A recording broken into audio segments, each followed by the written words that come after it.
Hi friends, welcome back to the channel Tech Soldiers powered by D&D. We hope these stories would serve as lessons for those of us who dream big and strive for it. Since the beginning of human apprehension, inventions happened and are still happening.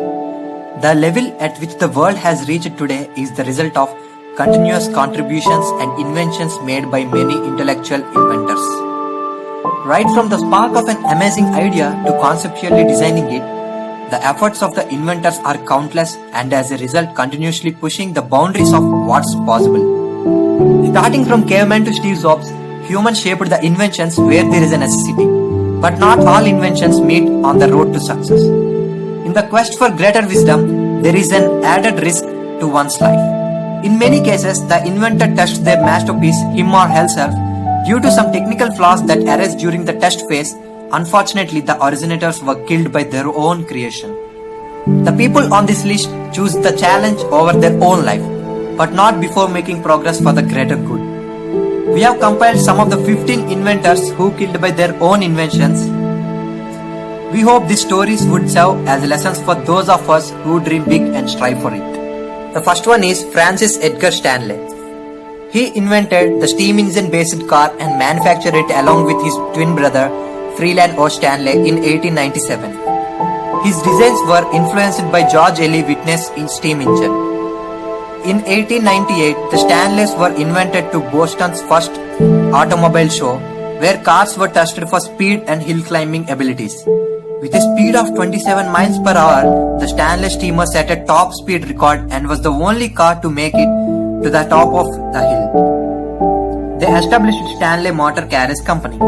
In 1906, they broke the world record for the fastest mile with a speed of 127 miles per hour in just 28.2 seconds. Later, on July 31, 1918, Francis crashed into a wood pile while driving a Stanley steamer and trying to maintain a distance from a farm wagon traveling alongside his car. By 1924, the company had to shut down due to the popularity of gas and electric engines. Earlier, he was into portrait painting.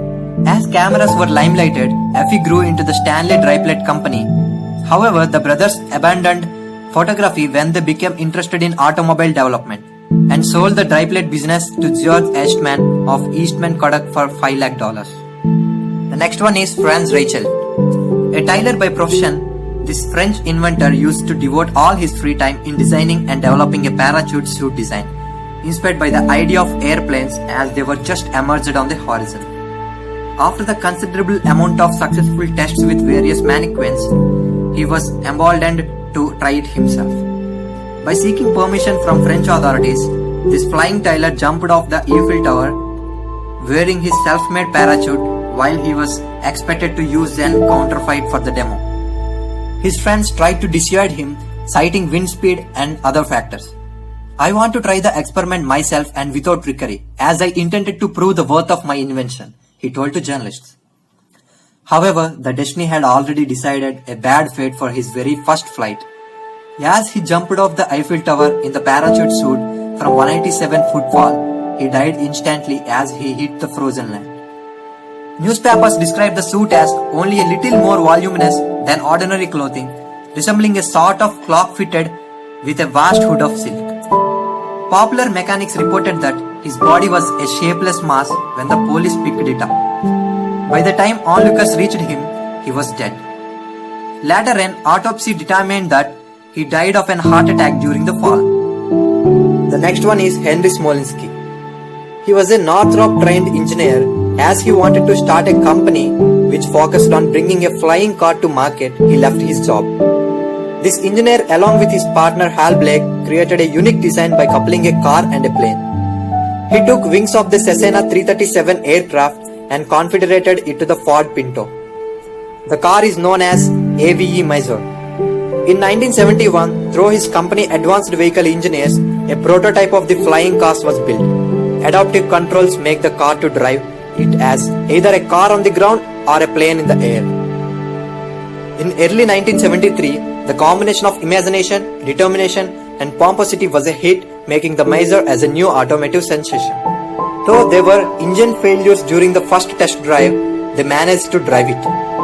In In late 1973, Smolensky and Blake discovered there was a problem with plane wings. As the pair were going on a routine test drive of Mesa, down the driveway, the Cessna wings detached from the car. The two inventors were in the mid-air in a Pinto. His Pinto craft struck the top of a tree and crashed into a picked-up truck before bursting into flames. A witness watched. After this ghastly incident, the idea was discarded. The idea of Pinto is both terrible and wonderful. Retrospection leaves us in a moment of silence, not just for the two men, but for the odd idea that died with them. Marie Curie.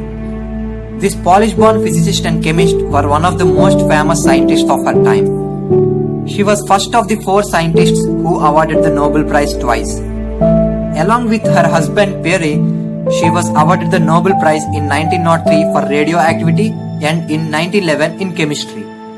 According to BBC, the Curie couple worked investigating radioactivity, building on the work of the German physicist Roentgen and the French physicist Becquerel. In July 1898, they discovered new chemical element called polonium. By the end of the year, they discovered the most popular element radium. After Pierre's death, due to the road accident in 1906, Mary took over his teaching post, which made her the first woman to teach at the Sorbonne in Paris. Her research acted as an essential element in the development of X-rays in surgery. As her extensive work involved an association with the highly powerful radioactive materials, her health started depreciating by late 1920s. She was affected with leukemia and died on 4th July 1934. Thank you friends, thank you for watching. We will see the rest of the inventors in the next video. Please like, share and subscribe to the channel Tech Soldiers powered by D&D.